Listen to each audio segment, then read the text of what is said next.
Hey guys, welcome back to my channel. So आज की इस वीडियो में मैं आप लोगों के साथ पैडेड ब्लाउज़ की कटिंग एंड स्टिचिंग शेयर करूंगी। सो अगर आप मेरे चैनल पर नए हो तो चैनल को सब्सक्राइब कर लीजिए और नोटिफिकेशन बेल को ऑन कर लीजिए। और दोस्तों, अगर आपको वीडियो पसंद आता है तो वीडियो को लाइक ज़रूर कर देना। तो चलिए बढ़ते हैं वीडियो की तरफ। सो गाइस, आज मैं आप लोगों के साथ 34 साइज़ का ब्लाउज़ कटिंग एंड स्टिचिंग बताऊँगी।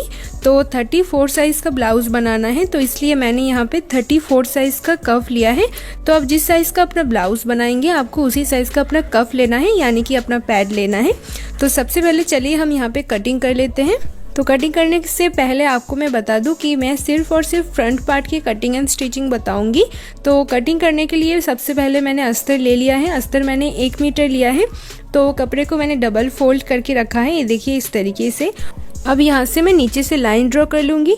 लाइन ड्रॉ आपको ज़रूर करना है क्योंकि कपड़े में हमें कभी कभी छोटा बड़ा रहता है। इस तरीके से लाइन ड्रॉ करने से नीचे से बिल्कुल सीधा हो जाएगा। अब गाइस, यहाँ पे आप स्क्रीन पर जो मेज़रमेंट देख पा रहे हैं उसी मेज़रमेंट के ऊपर मैं यहाँ पे मार्क करूँगी। तो यहाँ पे सबसे पहले हमें लेंथ लेना है। तो इसका जो लेंथ मैं टोटल रखूँगी वो है 14 इंच, यानी कि 14 इंच हमें तैयार रखना है और हमें यहाँ पे एक्स्ट्रा लेना है। तो नॉर्मल ब्लाउज़ के टाइम पे हम 1 इंच एक्स्ट्रा लेते हैं, लेकिन जब भी आप पैडेड ब्लाउज़ बनाएंगे उसमें हमें 1.5 इंच प्लस करना होता है। ठीक है, तो 14 इंच तैयार रखना है। तो हम 1.5 इंच प्लस करेंगे तो आएगा हमारा 15.5 इंच। ठीक है, तो 15.5 इंच पे हम यहाँ पे मार्क लगा लेंगे। तो ये हमारा लेंथ हो गया। तो इसके बाद यहाँ से भी हम मार्क लगा लेंगे 15.5 इंच पे और इस लाइन को सीधा कर लेना है। अब हम इसी लाइन के ऊपर से शोल्डर की मार्क लगाएंगे। तो शोल्डर का टोटल है 14 इंच, उसका अगर हम हाफ करेंगे तो आएगा 7 इंच। ठीक है, तो 7 इंच पे हमें यहाँ पे मार्क लगाना है। सो गाइज, जो भी शोल्डर का टोटल होगा उसका हमें हाफ करना है और उसमें हमें मार्क लगाना है। तो मेरा 7 इंच आया है और एक एक्स्ट्रा हम ½ इंच एक्स्ट्रा लेंगे जो कि सिलाई मार्जिन में जाएगा। अब यहाँ से हम आर्मोल के लिए मार्क लगाएंगे। तो आर्मोल यहाँ पे मेरा 7 इंच है, तो मैंने 7 इंच पे मार्क लगाया है और ऊपर से इस तरीके से लाइन को सीधा कर लेना है। अब दोस्तों, यहाँ पे हमें देखना है कि ऊपर का जो शोल्डर था 7 इंच, वो हमारा यहाँ से भी 7 इंच आ रहा है कि नहीं। जहाँ पे भी आएगा वो हम मार्क लगा के इस लाइन को सीधा करना है, क्योंकि कभी कभी 7 से थोड़ा सा ज़्यादा हो जाता है। फिर हम यहाँ पे सीधा कर लेंगे और इसके बाद हम आर्मोल की गुलाई करेंगे, वो ½ इंच पे करेंगे क्योंकि ये फ्रंट पार्ट है। तो फ्रंट पार्ट के लिए ½ इंच पे मार्क लगा के मैंने इस तरीके से गुलाई कर दिया है। अब हम चेस्ट के लिए यहाँ से एक मार्क लगाएंगे जो कि 7 इंच है, जो हमारा यहाँ पे था 7 इंच था। तो यहाँ पे भी हम 7 इंच पे मार्क लगा लेंगे। ठीक है, और इस लाइन को आपको इस लाइन पे मिलाना है।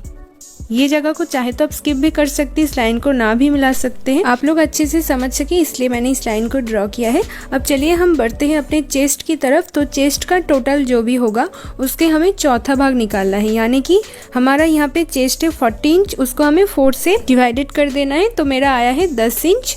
10 इंच में मार्क लगाने के बाद अब हम यहाँ पे 2 इंच एक्स्ट्रा लेंगे। तो हम पैडेड नॉर्मल ब्लाउज़ में हम 1.5 इंच एक्स्ट्रा लेते हैं, लेकिन पैडेड ब्लाउज़ के लिए आप 2 इंच तक एक्स्ट्रा रखें, क्योंकि जब भी हम अपना पैड लगाते हैं तो कपड़े में थोड़ा सा खिंचाव आ जाता है, उसमें कम पड़ जाता है। तो अब हमें यहाँ पे कमर का टोटल लेना है। तो कमर का टोटल था 34 इंच, उसका चौथा भाग 8.5 इंच। फिर हम 2 इंच एक्स्ट्रा ले लिया है। अब टक्स पॉइंट लगाने के लिए हम यहाँ पे 1 इंच एक्स्ट्रा लेंगे। आप चाहे तो टक्स पॉइंट के लिए ½ इंच भी एक्स्ट्रा ले सकते हैं। तो अब हमें ये जो हमने एक्स्ट्रा लिया है इस लाइन को हम सीधा कर लेंगे। देखिए, तो मार्क लगाने का प्रोसेस बिल्कुल कंप्लीट हो गया है। इसी मार्क के बराबर अब हम यहाँ पे कटिंग कर लेंगे। सो गाइस, हमने यहाँ पे कटिंग कर लिया है। तो गाइस, आपको मैं एक बात बता दूं कि कभी कभी हम पैडेड ब्लाउज में डबल अस्तर लगाते हैं।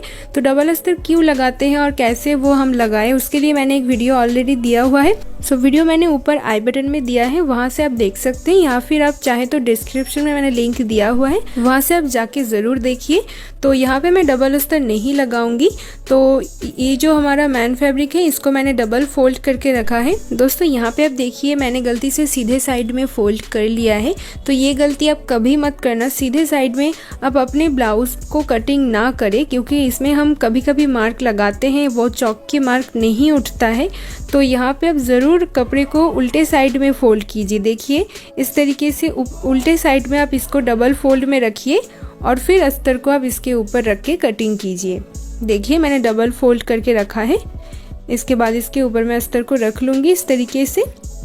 जो हमारा जॉइंट साइड है वो मेरी तरफ है, तो इसको मैं थोड़ा सा ज़्यादा रख के कटिंग कर लूँगी। ये मैंने कटिंग कर लिया है। अब एक्स्ट्रा कपड़े को मैं साइड में रखूँगी क्योंकि मैं सिर्फ फ्रंट पार्ट की कटिंग आपको दिखाया है। तो चलिए अब हम यहाँ पे इसका नेक की कटिंग कर लेते हैं। तो नेक मैं यहाँ पे बोट नेक बनाऊँगी, तो उसके कटिंग हम यहाँ पे कर लेते हैं। तो बोट नेक के लिए ऊपर से आपको 4 इंच पे मार्क लगाना है। देखिए, सो यहाँ से हम 4 इंच पे मार्क लगा लेंगे। देखिए, और यहाँ से इसका लेंथ रखना है 5.5 इंच। तो मैं यहाँ पे 5.5 इंच रख रही हूँ। आप चाहे तो 6 इंच पे रख सकते हैं या फिर इससे कम भी रख सकते हैं। तो यहाँ से भी आप 4 इंच पे एक मार्क लगाना है। देखिए, ऊपर का 4 इंच था तो नीचे भी हम 4 इंच पे मार्क लगा लेंगे। देखिए यहाँ पे अब हमें यहाँ पे बॉक्स बना लेना है 4 इंच का। देखिए, और ये जो बॉक्स बनाया है मैंने, इसी बॉक्स के अंदर अपना जो बोट नेक का जो शेप होता है वो हम दे देंगे। देखिए, दोनों स्टाइल में बोट नेक होता है, एक नीचे का है और एक ऊपर का है। आप चाहे तो किसी भी शेप को यहाँ पे दे सकते हैं। तो मैं ऊपर का ही रखूँगी, उसको कट कर लिया है मैंने यहाँ पे। अब मैं इसको खोल के आपको दिखा देती हूँ। ये देखिए, बोट नेक का शेप बिल्कुल आ गया है। छोटा सा मैंने इसका शेप रखा है और ये जो मैन फैब्रिक है इसको सीधा में रखना है क्योंकि मैं इसको बिना पेपर पेस्टिंग के बनाऊंगी। तो इसको बिल्कुल सीधा रखना है और इसके ऊपर अस्तर को रखना है, सीधे साइड में अस्तर को रखना है। ठीक है, जब भी आप पेपर पेस्टिंग के बिना करेंगे तो आपको बिल्कुल इस तरीके से करना है। सो गाइस, यहाँ से आपको 1/2 इंच पे मार्क लगा के मैं दिखा रही हूँ। ऐसे ही सिलाई इसके ऊपर लगाना है, इस मार्क के ऊपर। तो चलिए अब हम यहाँ पे इसकी स्टिचिंग कर लेते हैं। देखिए, अब हम यहाँ पे 1/2 इंच छोड़ते हुए ये सिलाई लगा लेंगे। देखिए, मैंने सिलाई लगा लिया है। अब मिडिल में जो भी कपड़ा होगा उसको कटिंग करके इस तरीके से निकाल लेना है और यहाँ पे छोटे छोटे कट लगाना है जिससे कि ये जो बोट नेक का शेप है ये बहुत ही आसानी से पलट जाएगा आपका जो अस्तर होगा और बहुत ही अच्छे से डिज़ाइन बनेगा। अब हमें अस्तर को एक तरफ इस तरीके से करना है और एक सिलाई हमें अस्तर के ऊपर से लगाना है। देखिए, इस तरीके से। और सिलाई लगाने के बाद इस अस्तर को आप बैक साइड में कर दीजिए, यानी कि मैन फैब्रिक के पीछे। और ये देखिए, बोट नेक बिल्कुल बन गया है, बहुत ही अच्छे से ये बन गया है। देखिए, अब हमें इसके ऊपर फिनिशिंग का सिलाई लगा लेना है। आप चाहें तो यहाँ पे एक बार आयरन से प्रेस भी लगा सकते हैं। सो बिल्कुल कॉर्नर से ये सिलाई लगाना है। देखिए, मैंने अलग कलर का थ्रेड इसके ऊपर यूज़ किया है। अब हम इसके ऊपर डिज़ाइन के लिए कपड़ा लिया है जो कि मैंने चौकोन में इसको कटिंग किया है। इसका लेंथ मैंने 2 इंच रखा है। 2 इंच का इस तरीके से कटिंग करना है आपको बहुत सारे कपड़े को। फिर आप इसको इस तरीके से ट्रायंगल्स में फोल्ड करना है। देखिए, इस तरीके से 2 बार फोल्ड करने के बाद नीचे से आप दोनों तरफ से फोल्ड कर दीजिए। देखिए, इस तरीके से अच्छे से आप देख लीजिए। अब हमें नीचे से इसको सिलाई लगा लेना है। ये देखिए, यहाँ से हम सिलाई लगा लेंगे। एक बार मैं आपको फिर से दिखा देती हूँ। ये देखिए, ट्रायंगल शेप में आपको 2 बार फोल्ड करना है, फिर आपको नीचे से इस तरीके से फोल्ड कर देना है। और जो सिलाई आपको लगाना है तो नीचे से आपको बिल्कुल लगाना है। देखिए, नीचे से आपको पकड़ना है, फिर आपको यहाँ से सिलाई लगा लेना है।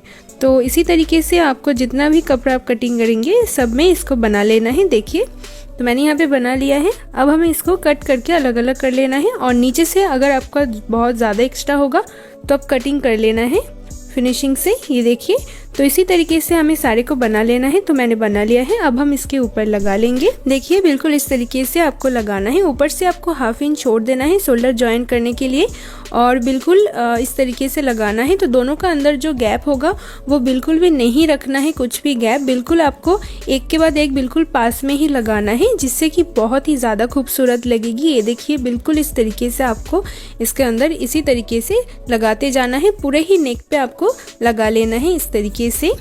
देखिए, तो ऐसे ही मैंने यहाँ पे बना लिया है। ये देखिए, अब हम यहाँ पे तिरछी पट्टी कटिंग किया है जो मैंने 1.5 इंच में रखा है इस पट्टी को। और इस पट्टी को हमें उल्टे तरफ से लगाना है। ये देखिए, उल्टे तरफ से मैं इसको 1/2 इंच छोड़ते हुए सिलाई लगा रही हूँ। ठीक है, तो ये मैंने लगा लिया है। फिर हम इसको यहाँ से छोटे छोटे कट लगाएंगे ताकि पट्टी बहुत ही फिनिशिंग से अटैच हो। कट लगाने के बाद सीधे साइड में हमें पट्टी को फोल्ड कर देना है। देखिए, यहाँ से हम कट लगा लेंगे एक्स्ट्रा फैब्रिक को। अब हम सीधे साइड में इसको फोल्ड करके लगा लेंगे। तो ये जो पट्टी है ये हम तिरछे में कटिंग किया है और जो हमारा ब्लाउज का जो मैन फैब्रिक है तो उसी से हमने इस पट्टी को कटिंग किया है, उसके लिए ज़्यादा अच्छा लग रहा है। तो अब हम यहाँ पे जितना भी एक्स्ट्रा होगा उसको कटिंग कर लेंगे। तो अब हम यहाँ पे पैड लगाने के लिए यहाँ पे प्लेट्स लगाएंगे। तो प्लेट्स आपको मैन फैब्रिक और अस्तर दोनों में अलग अलग लगाना होगा। तो देखिए मैंने मैन फैब्रिक को ऊपर की तरफ रखा है और इसको डबल फोल्ड करके रखना है इस तरीके से। देखिए अब यहाँ पे हम मार्क लगाएंगे। तो यहाँ से हम 3.5 इंच पे मार्क लगाएंगे। देखिए 3.5 इंच पे नीचे से हमें मार्क लगाना है। फिर हम यहाँ पे अपना 5 इंच पे ऊपर की तरफ मार्क लगाएंगे। देखिए 5 इंच पे। तो ये 34 साइज का आप इस तरीके से अपना टक्स पॉइंट का मार्क आप लगा सकते हैं। फिर हम यहाँ से भी 3.5 इंच पे मार्क लगाएंगे। फिर इस लाइन को ऊपर से सीधा कर लीजिए। देखिए इस तरीके से। फिर अब यहाँ से पकड़ते हुए छोटे से कट लगाना है, जिससे कि इसका जो पीछे का पार्ट होगा वहाँ से भी हम इस मार्क को सीधा कर सकें। फिर हम पीछे की साइड से भी 5 इंच पे मार्क लगा लेंगे। दोनों तरफ एक साथ में हो जाएगा। ये देखिए इस लाइन को सीधा कर लेना है। तो टक्स पॉइंट का मार्क हमने लगा लिया है। अब हम इसके ऊपर सिलाई लगा लेंगे। जब भी हम पैडेड ब्लाउज बनाते हैं उसमें मैन फैब्रिक और अस्तर दोनों में अलग अलग का प्लेट्स का सिलाई लगाना होता है। देखिए इस तरीके से पकड़ते हुए तिरछे में हम इस सिलाई को लगाएंगे। ये देखिए, और दोनों तरफ बिल्कुल सेम तरीके से करना है। देखिए मैंने अस्तर में कर लिया है। अब बिल्कुल सेम तरीके से अपना जो मैन फैब्रिक है इसमें भी लगा लेना है। देखिए अस्तर का पीछे का साइड ऐसा होगा और अंदर का साइड में ये सिलाई दिखेगा। तो आपको बिल्कुल ऐसे ही लगाना होगा। और इसके बाद बिल्कुल सेम तरीके से अपना जो मैन फैब्रिक है उसमें भी हमें मार्क लगा लेना है। यहाँ से हम 3.5 इंच पे मार्क लगाएंगे। फिर हम ऊपर से भी 3.5 इंच पे एक मार्क लगा लेंगे। फिर हम यहाँ पे 5 इंच पे मार्क लगाएंगे। ये मैं आपको फिर से दिखा रही हूँ। और फिर नीचे से पकड़ते हुए हमें छोटे से कट लगाना है, ताकि हम पीछे से भी अपना एक मार्क पा सके। तो इस तरीके से दोनों तरफ भी हमें मार्क लगाते हुए इसमें सिलाई लगा लेना है, बिल्कुल सेम तरीके से जैसे मैंने अस्तर के ऊपर किया था। सो गाइस देखिए मैंने यहाँ पे टक्स पॉइंट का सिलाई लगा लिया है। ये देखिए, जिससे कि बहुत ही ज़्यादा खूबसूरत लग रहा है। देखिए दोनों में आपको अलग अलग प्लेट्स लगाना है, ये बात आपको ध्यान में रखना है। अब हम यहाँ पे अपना कफ लगाएंगे, यानी कि अपना पैड लगा लेंगे। देखिए ऊपर के कपड़े को हमें ऊपर रखना है और यहाँ पे हम अपना कफ को लगा लेंगे। देखिए कफ को हमें इस तरीके से उल्टे तरफ फोल्ड करना है और डबल फोल्ड में रखना है। फिर हम ऊपर में इस तरीके से एक मार्क लगाएंगे, जिससे कि हम अपना इसका सेंटर पॉइंट पा सके। तो इस तरीके से दोनों ही कफ में हमें करना है, डबल फोल्ड करके इस तरीके से आपको डबल फोल्ड में रखना है और ऊपर की तरफ मार्क लगाना है। ये मार्क बहुत ही ज़रूरी होता है इसको सिलाई लगाने के लिए। देखिए इस तरीके से अंदर में भी आपको मार्क लगा लेना है। अब हम इसको मशीन से ही अटैच करेंगे। दोस्तों अटैच अगर आप मशीन से नहीं कर सकते तो आप हाथ सुई से पहले आप इसे अटैच कर लीजिए कपड़े के ऊपर, फिर आप उसको मशीन में अटैच कीजिए। जो आपको सही लगे आप वो कीजिए। मैं यहाँ पे मशीन से ही अटैच करके आपको दिखा रही हूँ। देखिए टक्स पॉइंट के बिल्कुल ऊपर आपको इसको रखना है और यहाँ पे आप टाँका लगा के इसको अच्छे से अटैच कर दीजिए। देखिए सिर्फ आपको मिडिल में इसका सिलाई लगाना है, इससे ज़्यादा कहीं पर भी सिलाई नहीं लगाना है। अब हमें इसको इस तरीके से इसका सीधा साइड में इसको फोल्ड कर देना है। देखिए ये बिल्कुल ऐसे हो जाएगा। अब आपको अगर लगता है थोड़ा सा खिंचाव आ रहा है तो आप यहाँ पे जो टक्स पॉइंट है यहाँ पे आप छोटे छोटे कट लगा सकते हैं। फिर आप इसको फोल्ड करेंगे तो बहुत ही अच्छे फिनिशिंग से ये तैयार हो जाएगा। अब हमारा जो दूसरा कफ है उसको भी बिल्कुल सेम तरीके से यहाँ पे लगा लेना है। जो हमने मार्क लगाया था इसके सेंटर में, उसी मार्क को ध्यान में रखते हुए उसी मार्क के ऊपर हमें ये सिलाई लगा लेना है। तो देखिए मैंने यहाँ पे सिलाई लगा लिया है। देखिए इस तरीके से। तो फिर से हम यहाँ पे छोटे छोटे कट लगा लेंगे। तो गाइस आप बिल्कुल इसी सेंटर में पैड के ऊपर स्टिचिंग कीजिए। इससे ज़्यादा आप राउंड स्टिच मत लगाइए इसके ऊपर। कभी भी आपको पहनने के टाइम पे प्रॉब्लम हो तो आप इसको ठीक कर सकते हैं अगर आप ऐसे सिलाई लगाएंगे तो देखिए ये बिल्कुल कंप्लीट हो गया है। अब हमें इसके ऊपर साइड का सिलाई लगा लेना है फिनिशिंग से। देखिए साइड का सिलाई बहुत ही ज़्यादा ज़रूरी होता है, इसको अच्छे से लगाना जो हमारा पैडेड ब्लाउज होता है उसमें। तो ऐसे ही हम अपना साइड सिलाई लगा लेंगे। तो आप चाहे तो अपना जो कफ होता है उसको आप उल्टे साइड में फोल्ड करके लगा सकते हैं। देखिए बिल्कुल इस तरीके से। एक को मैंने उल्टे साइड में फोल्ड किया है। तो देखिए मैं आपको फिर से दिखा देती हूँ। ये देखिए इस तरीके से अगर आप अपना साइड का सिलाई लगाएंगे तो बहुत ही अच्छे से लगा सकते हैं। तो अब यहाँ पे एक्स्ट्रा फैब्रिक को कट करके निकाल देना है और नीचे से कमर पट्टी लगा के इसको बिल्कुल तैयार कर लेना है। देखिए तो मैंने यहाँ पे तैयार कर लिया है दोस्तों, आप देख सकते हैं। सो गाइस, पैडेड ब्लाउज को लेकर अगर आपको कुछ भी डाउट हो तो मुझे कमेंट करके ज़रूर बताइए। चैनल को सब्सक्राइब कर लीजिए और नोटिफिकेशन बेल को ऑन कर लीजिए, और वीडियो पसंद आता है तो वीडियो को लाइक ज़रूर करना।